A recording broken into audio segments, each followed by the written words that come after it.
ଗାଡି ଭାଙ୍ଗିଲେଣି ଓ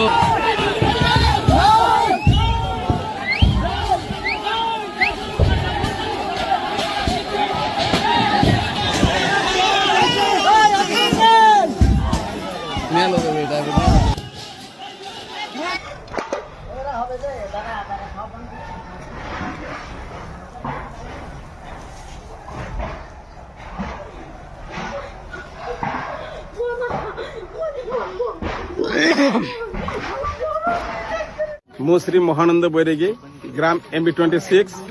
ମୋର କହିବାର କାରଣ ଯେ ଆଜି ଆମ ଗାଁରେ ବହୁତ ଦୁର୍ଘଟଣା ଘଟିଛି ଏମିତି ଯେ ପ୍ରାଖାଲଗୁରାରେ ଗୋଟିଏ ଝିଅର ବେକ କାଟିକି ନଦୀରେ କିଏ ଫୋପାଡ଼ିଥିଲେ କିନ୍ତୁ ବଙ୍ଗାଳୀ ମାନଙ୍କ ସେଥିପାଇଁ ଦୋଷ ସାବ୍ୟସ୍ତ କରିକି ସେମାନଙ୍କ ତୁର୍କୁଣ୍ଡା ଥାନାରେ ଏତଲା ଦେଇଥିଲେ ଏବଂ 2 ଜଣଙ୍କୁ IIC ଉଠାଇକି ନେଇକି ଗଲେ। ତ ଆମେ IIC କୁ କହିଥିଲୁ ସାର୍ যে দোষী হোক সে আদিবাসী নাই বঙ্গালী নাই তাকে কঠোর দণ্ড দিয়ন্তু ভবিষ্যতে এপরি কে কিছু ন করন্তু কিন্তু সেই দিন ঠারু আম গাঁর উপরে হামলা করিবে বলে আমি পুলিশ প্রশাসনকে সবু জনাইলু এবং পুলিশ প্রোডাকশন ଦେଇଥିଲେ সত্য SDPଙ୍କ উপস্থিতিরে সেমানে 4-5 হাজার লোক আসি আম গাঁরে নিয়া লগাইলে গাড়ি গুড়ি সবু ভঙ্গাচুরা করলে কৌনসি লোকଙ୍କର ଘର କିଛି ନାହିଁ ସବୁ ଲୁଟପାଟ କରିକି ଧାନରୁ ଆରମ୍ଭ କରି ସବୁ କିଛି ନେଇକି ସେମାନେ ସମସ୍ତେ ପଳାଇଲେ। ଆମ ଗାଁର ଲୋକ ବର୍ତ୍ତମାନ ହତାଶ ହେଇକି ରାସ୍ତାରେ ବୁଲୁଛନ୍ତି। ଖାଇବା ପିଇବା ଶୋଇବାର କୌଣସି ଜାଗା ଚାଉଳ ମଧ୍ୟ ନାହିଁ ଏମାନଙ୍କର ପରିସ୍ଥିତି। ଆମର ବକ୍ତବ୍ୟ ହେଲା ଯେ 60 ଜଣ ପ୍ରାୟ ପୁଲିସ ଏଠି ଥାଇକି ମଧ୍ୟ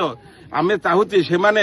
ସେଇ ଯେ ଭାଙ୍ଗଚୁର କରିବା ଲୋକ ଯେଉଁମାନେ ଆତଙ୍କବାଦୀ ହିସାବରେ କାମ କଲେ ସେମାନଙ୍କର ମଦତ ଯୋଗାଇଲେ পুলিশ মানে আগে আগে পলাইলে পছে পছে সেমানে গাঁরে নিয়া লগাইলে ভাঙচুর কলে বহুত কচরে পুলিশ শাসন তরফরু সেমানଙ୍କର କିଛି କହିଲେ নাই এবং সেমানে শান্তি মানে নিরপেক্ষ ভাবে আমাকে ন দেখেকি সেমানଙ୍କର সমর্থন কলে পুলিশ প্রশাসন এতে কৌনসি মিছ নাই এবং আগামী দিনে আমি এটি বঞ্চিবা পাই কৌনসি আমার বাট নাই এবং আজিকালি বা রাতি বা যেকୌଣସି মুভমেন্টে আউ থরে সেমানে আক্রমণ করে পারନ୍ତି সেমানে মিটিং করছন্তি সবুবেলে এবং আমি চাহুছি যেমতি মিলামেশা হইকি গাঁরে রহি পারিবি সেমানଙ୍କ সহিত আমি সবুবেলে শান্তি